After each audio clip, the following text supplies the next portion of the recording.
लीजिए सुनिए विश्वंभर नाथ शर्मा कौशिक की लिखी कहानी गुण ग्राहकता, मेरी यानी समीर गोस्वामी की आवाज में। रात के 8 बज चुके थे। शुक्ल पक्ष की चतुर्दशी का चंद्रमा अपनी रौप्य रश्मियों द्वारा संसार को शीतल शुभ्र प्रकाश प्रदान कर रहा था। इसी समय दो घुड़सवार धीमी चाल से जंगल की कच्ची सड़क पर चले जा रहे थे। दोनों नवयुवक थे और वेशभूषा से किसी धनाढ़ संभ्रांत परिवार के कुलदीपक प्रतीत होते थे। सहसा उनमें से एक युवक ने अपनी रिस्ट वॉच देखकर बोला, 8 बज गया है, 10 बजे तक पहुंच जाएंगे। दूसरे ने कहा, हाँ 10 बजे तक तो अवश्य ही पहुंच जाएंगे। कितनी सुंदर चांदनी है। ऐसी चांदनी में यदि रात भर भी चलना पड़े तब भी तबीयत ऊब नहीं सकती। क्या बात है चांदनी रात की। रात में यात्रा करने का आनंद तो चांदनी रात में ही आता है, इसमें क्या संदेह है। थोड़ी देर तक दोनों मौन रहे। तदुपरांत एक युवक बोला, अब जरा तेज चलना चाहिए, नहीं तो घर पहुंचने में विलंब हो जाएगा। दूसरा बोला, विलंब हो जाए, मुझे तो धीमी चाल में ही आनंद आ रहा है। विलंब होने से महाराज अप्रसन्न होंगे। तो कुछ इतना अधिक विलंब थोड़े ही होगा। जैसी आपकी इच्छा, कहकर दूसरा युवक चुप हो गया। कुछ देर तक पुनः दोनों मौन होकर चलते रहे। कुछ दूर चलने पर उन्हें आगे रास्ते में कुछ खटका सुनाई पड़ा। घोड़ों ने भी कनौतियां बदली। पहले युवक ने घोड़ा रोककर कहा, ठहरो महेंद्र, आगे कुछ खटका सा सुनाई पड़ रहा है। महेंद्र अपना घोड़ा रोककर बोला, हाँ कुछ सुना तो मैंने भी है। दोनों युवक कान लगाकर सुनने लगे, परंतु नीरवता की सनसनाहट के अतिरिक्त उन्हें और कोई शब्द नहीं सुनाई पड़ा। महेंद्र बोला, हम लोगों को भ्रम हुआ, कोई खटके की बात नहीं है।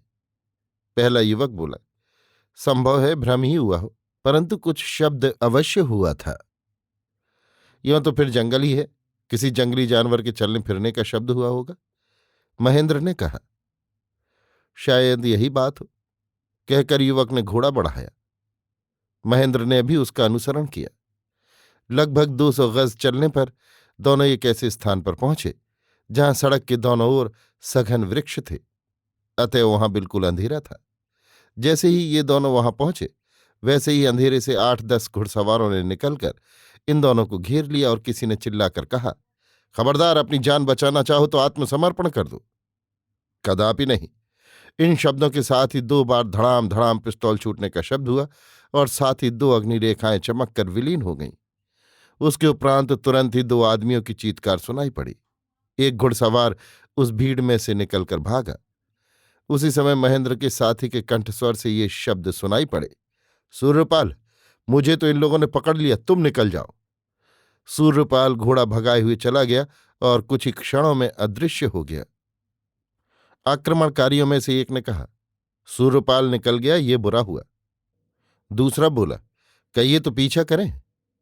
व्यर्थ है, इस समय रात में उसे पकड़ना एक असंभव सी बात है। क्यों जी, तुम्हारे अधिक चोट तो नहीं लगी? जी नहीं, केवल हाथ में गोली लगी है, रूमाल से बांध लिया है। और तुम्हें? मेरे कंधे में हल्का सा घाव हुआ है। तब कोई बात नहीं। अच्छा, इन्हें अपने बीच में लेकर चलो, घबराने की बात नहीं है। इनकी पिस्तौल छीन ली है। सब सवारों ने युवक को बीच में कर लिया और जिस ओर से दोनों युवक आए थे फिर उसी ओर को लौट पड़े। राजप्रासाद के एक सुसज्जित कमरे में वही युवक एक मखमली काउच पर चिंतामग्न बैठा था। उसके पास ही एक सुंदर गोल मेज पर गंगा जमनी फल पात्र में अनेक प्रकार के फल रखे हुए थे। युवक रह रहकर कमरे के द्वार की ओर देखता था, परंतु उसकी दृष्टि द्वार के मखमली आवरण से टकराकर लौट आती थी। कभी कभी वो भूमि पर बिछे हुए मोटे ऊनी कालीन पर पैर पटक कर अपने ही आप कह उठता था, ओह, मैंने बड़ी भूल की। इसके पश्चात वो उठकर खड़ा हो जाता और टहलने लगता।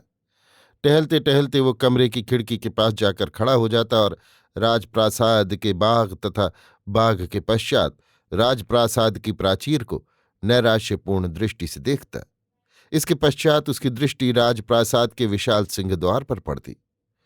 सिंहद्वार पर बंदूकधारी संतरियों को देखता और एक दीर्घ निश्वास छोड़कर मखमली इजी चेयर पर आ बैठता था। सहसा द्वार पर लगा हुआ मखमली पर्दा बीच से फटा और एक व्यक्ति भीतर प्रविष्ट हुआ। ये व्यक्ति खाकी ब्रीचेस तथा खाकी कोट पहने था और खाकी साफा बांधे था। बगल में दाहिनी ओर एक पिस्तौल लटक रही थी। इस व्यक्ति ने पहले सिर झुकाकर युवक का अभिवादन किया, तत्पश्चात तनकर फौजी ढंग से खड़ा हो गया और बोला, श्रीमान को महाराज ने याद फरमाया है। युवक ने बड़ी लापरवाही से उस व्यक्ति की ओर देखा, तत्पश्चात उठकर काउच पर से अपना रेशमी साफा उठाकर पहना। इसके उपरांत उसने अपने खाकी कोट को खींचकर ठीक किया। चलो, मैं तैयार हूं, कहकर वो आगंतुक की ओर बढ़ा। आगंतुक शिष्टतापूर्वक पर्दे को खोलकर खड़ा हो गया। पर्दे के बाहर द्वार पर दो संतरी नंगी तलवार लिए खड़े थे। सामने लंबा चौड़ा रास्ता था, जिसमें संगमरमर के स्तंभों की दो कतारें दूर तक चली गई थीं। स्तंभों की कतारें भूमि पर गड़े हुए संगमरमर के दर्पणवत टाइल्स पर प्रतिबिंबित हो रही थीं। आगंतुक आगे हो गया, उसके पीछे युवक और युवक के पीछे दोनों संतरी। इस प्रकार ये लोग चले। लंबा रास्ता पार करके ये लोग दाहिने हाथ घूमे और थोड़ी दूर चलने के पश्चात एक ऐसे द्वार के सम्मुख पहुंचे जिसके दोनों ओर दो दो संतरी नंगी तलवारें लिए खड़े थे। द्वार के सम्मुख पहुंचकर आगंतुक रुक गया। उसने युवक को आगे कर दिया और स्वयं उसके पीछे हो गया। इसके पश्चात उसने युवक से कहा, चलिए। युवक आगे बढ़ा, आगंतुक पीछे पीछे चला। द्वार के बाद नीली रेशम का पर्दा था। ज्यों ही युवक पर्दे के पास पहुंचा, दो परिचारकों ने पर्दा खोल दिया। युवक भीतर चला गया। आगंतुक लौट आया। जिस कमरे में युवक पहुंचा वो एक बड़ा कमरा था। उसका सब सामान नीले रंग का था।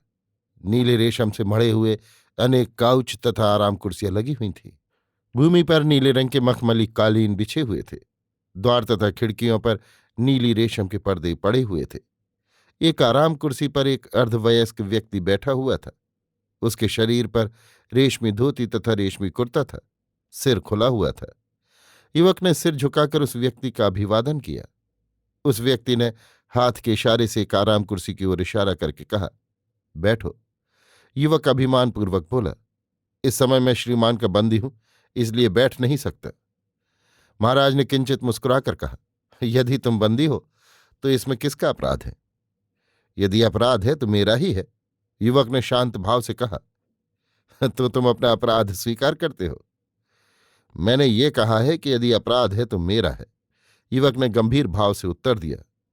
महाराज हंस पड़े, बोले, हाँ, ये बात है, ठीक है, यदि अपराध है, परंतु बंदी लोग तो कारागार में रखे जाते हैं।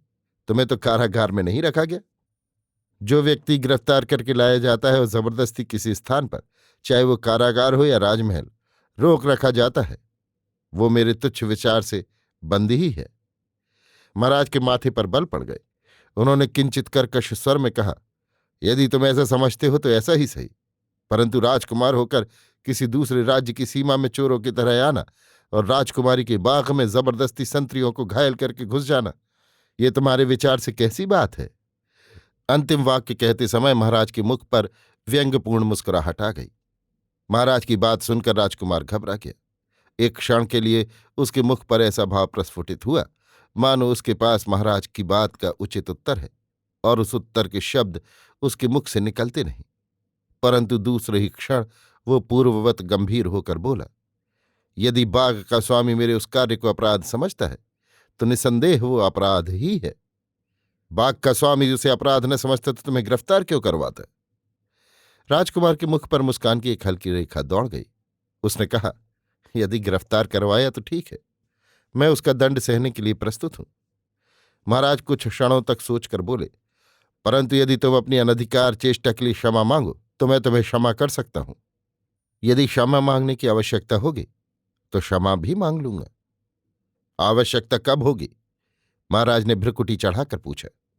जब मैं क्षमा मांगूंगा। तो क्या क्षमा मांगने के लिए कोई विशेष अवसर आएगा? जी हां, और जब वो अवसर आएगा तब मैं क्षमा मांग लूंगा। तो इसके ये अर्थ हुए कि तुम अभी यहां से छुटकारा नहीं चाहते? यदि मैं चाहूं भी तो क्या मुझे छुटकारा मिल जाएगा? बेशक, तुम चाहो तो इसी समय छुटकारा पा सकते हो। बंदी बनकर रहना कौन पसंद करेगा? मेरा भी यही ख्याल है।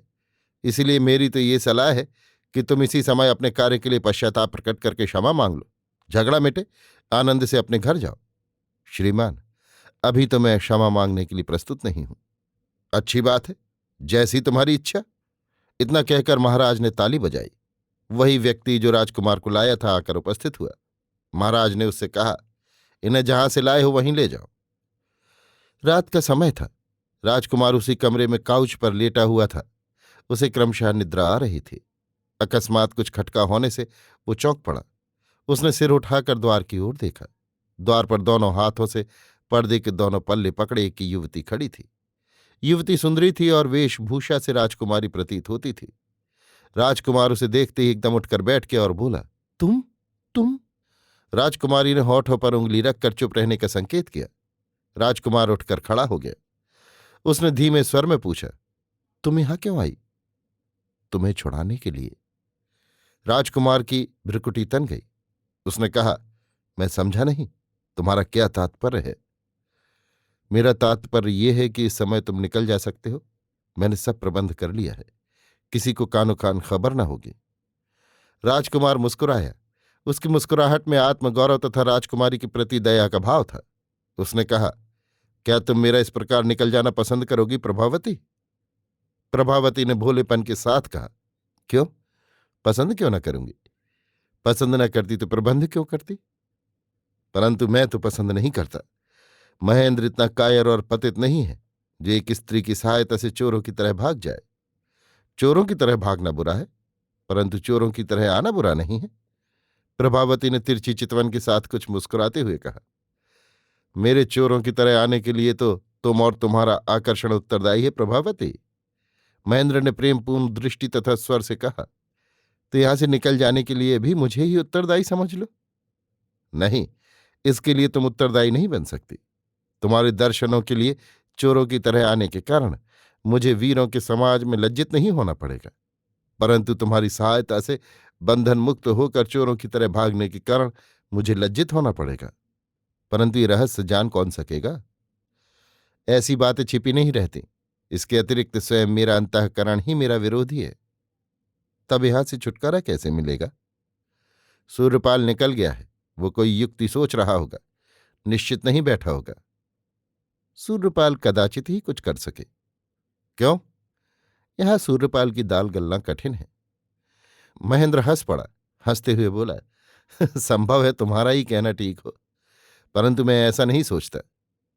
यहां किसी विशेष व्यक्ति की सहायता के बिना केवल बाहरी सहायता से काम न चलेगा। खैर, यदि तुम्हारे दर्शन होते रहे तो मुझे इस दशा में रहना भी स्वीकार है। प्रभावती ने लज्जित होकर सिर झुका लिया। कुछ क्षणों तक दोनों मौन रहे। तत्पश्चात महेंद्र ने कहा, परंतु ये तो बताओ कि उस दिन तुम्हारे बाग के संतरियों ने मुझे रोका क्यों? पिताजी को तुम्हारे आने का कुछ आभास मिल गया था अथवा केवल संदेह ही था, ये मैं ठीक नहीं कह सकती। परंतु किसी कारणवश उन्होंने उसी दिन पुरानी संतरी हटाकर नए नियुक्त किए थे। वे तुम्हें जानते नहीं थे, इसलिए उन्होंने तुम्हें रोका। मैं भी यही समझा था, इसीलिए फिर मैंने वहां ठहरना उचित नहीं समझा। परंतु फिर भी पकड़ लिए गए अपनी लापरवाही से। मुझे ये विश्वास नहीं था कि हमारा पीछा किया जाएगा, इसलिए हम धीरे धीरे निश्चिंत भाव से चले जा रहे थे। यदि तेजी से जाते तो फिर कोई हमारी धूल भी नहीं पा सकता था। संतरियों को घायल करके जाना और फिर ये सोचना कि कोई पीछा न करेगा, इतनी ही तो भूल हुई जिसके परिणाम स्वरूप मैं यहां नजरबंद हूं। पिताजी से क्या बातें हुई? कुछ नहीं, कहते थे कि क्षमा मांग लो तो छोड़ दिए जा सकते हो। मैंने कहा, आपसे क्षमा नहीं मांगूंगा। हाँ, यदि बाग का स्वामी चाहेगा तो उससे क्षमा मांग लूंगा। अंतिम वाक्य महेंद्र ने मुस्कुराते हुए कहा। प्रभावती के मुख पर घबराहट के चिन्ह उत्पन्न हुए। उसने कहा, यह तुमने बुरा किया, पिताजी समझ गए होंगे।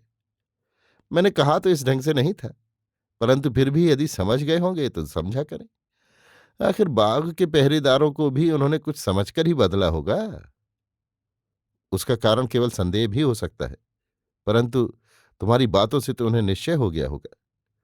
मेरा तो ऐसा ख्याल नहीं है। फिर दोनों मौन हो गए। कुछ क्षणों के पश्चात प्रभावती ने पुनः कहा, मेरी सलाह मानकर निकल जाओ तो अच्छा है। ऐसा तो कभी नहीं होगा प्रभा। सहसा महेंद्र के मन में कुछ विचार आया तो वो बोला, हाँ, एक शर्त पर ऐसा हो सकता है। किस शर्त पर? प्रभा ने उत्सुक होकर पूछा। यदि तुम भी मेरे साथ चलो। प्रभावती अवाक होकर महेंद्र का मुंह ताकने लगी। महेंद्र ने मुस्कुराकर पूछा, क्यों चुप क्यों हो गई? मैं भला ऐसा कर सकती हूं? संसार क्या कहेगा? प्रेमी जन संसार की परवाह नहीं किया करते। हाँ, जो पागल हो जाते हैं, परंतु ईश्वर की दया से हम लोग तो अभी पागल नहीं हुए हैं। तब फिर तुम्हें भी कोई अधिकार नहीं जो मुझसे ये आशा रखो कि मैं तुम्हारी सहायता से निकल जाना पसंद करूंगा। संसार क्या कहेगा? प्रभावती निरुत्तर होकर अपने सुनहले स्लीपर से कालीन को खोदने लगी। कुछ क्षणों के पश्चात उसने सिर उठाया और बोली, अच्छी बात है, जैसी तुम्हारी इच्छा। मैं जाती हूं, विलंब बहुत हो गया है, अधिक ठहरना ठीक नहीं। इतना कहकर महेंद्र के उत्तर की प्रतीक्षा किए बिना ही प्रभावती एकदम पर्दे के बाहर हो गई। राजकुमारी प्रभावती महेंद्र के कमरे से निकलकर बाहर आई। द्वार पर दो पहरेदार खड़े थे तथा दो दासियां राजकुमारी की प्रतीक्षा कर रही थीं। राजकुमारी ने हाथ से दासियों को चलने का संकेत किया। तीनों चलीं।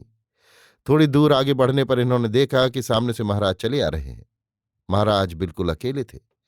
महाराज को देखकर तीनों घबरा गईं। छिपने का वहां कोई स्थान नहीं था। अब करें तो क्या करें? तीनों खड़ी हो गईं। प्रभावती तो शांत भाव से खड़ी थी, परंतु दासियां कांपने लगीं। महाराज आगे बढ़ते आ रहे थे।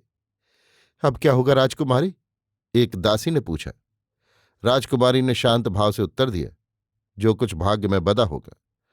इतने ही में महाराज बिल्कुल निकट आ गए। उन्होंने प्रभावती को देखकर साधारण रूप से पूछा, इस समय कहाँ घूम रही हो? कहीं नहीं, ऐसे ही घूमने इधर चली आई थी। इधर मत आया करो, जाओ आराम करो, रात अधिक हो गई। राजकुमारी ने निश्चिंतता की सांस लेकर कहा, जाती हूं। इतना कहकर वो दासियों सहित चल दी, परंतु उसे इस प्रकार सस्ते छूट जाने पर विस्मय हो रहा था। एक दासी ने कहा, भगवान ने बचा दिया। प्रभावती बोली, कौन जाने किसने बचाया? महाराज को संदेह नहीं हुआ? दासी बोली, संदेह नहीं हुआ तो आश्चर्य है। इसीलिए तो कहना पड़ता है कि भगवान ने बचाया। शायद ऐसी ही बात हो। इधर महाराज सीधे महेंद्र के कमरे में पहुंचे। महेंद्र उन्हें देखते ही घबरा गया। उसे संदेह हुआ कि महाराज को यह पता लग गया कि प्रभावती यहां आई थी। महाराज ने कहा, क्यों राजकुमार, क्या हाल है? महाराज का अनुग्रह है। क्यों यहां व्यर्थ में कष्ट सह रहे हो? अपने किए पर पश्चाताप करके क्षमा मांग लो और अपने घर जाओ। तुम जो ये आशा लगाए बैठे हो कि सूर्यपाल तुम्हें छुड़ा ले जाएगा, तुम्हारी ये आशा फलीभूत नहीं हो सकती। बिना हमारी आज्ञा के यहां वायु भी नहीं आ सकती। मनुष्य की तो बात ही क्या है। महेंद्र को बड़ा आश्चर्य हुआ कि महाराज ने उसके मन की बात कैसे जान ली। महाराज पुनः बोले, तुम्हें ताज्जुब हो रहा होगा कि मैंने ये बात कैसे जान ली। केवल यही बातें नहीं, मैं तुम्हारे संबंध की बहुत सी बातें जानता हूं। महेंद्र ने कुछ उत्तर न दिया, चुपचाप सिर झुकाए खड़ा रहा।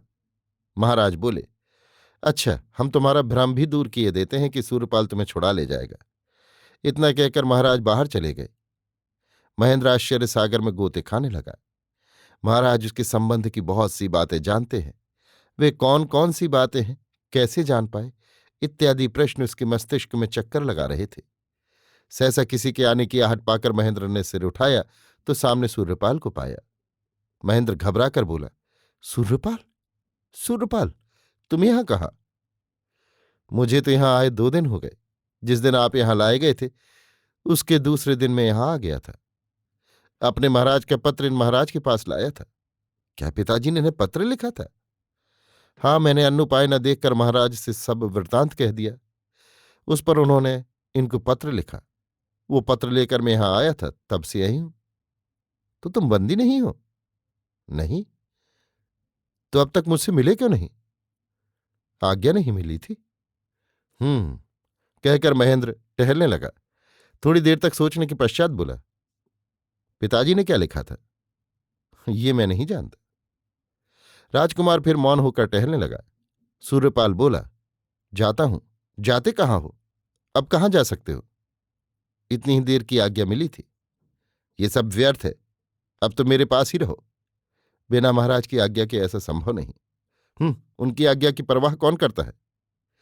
मैं वचन दे आया हूं कि तुरंत वापस आ जाऊंगा। यदि ऐसी बात है तो जाओ। सूर्यपाल प्रणाम करके विदा हुआ।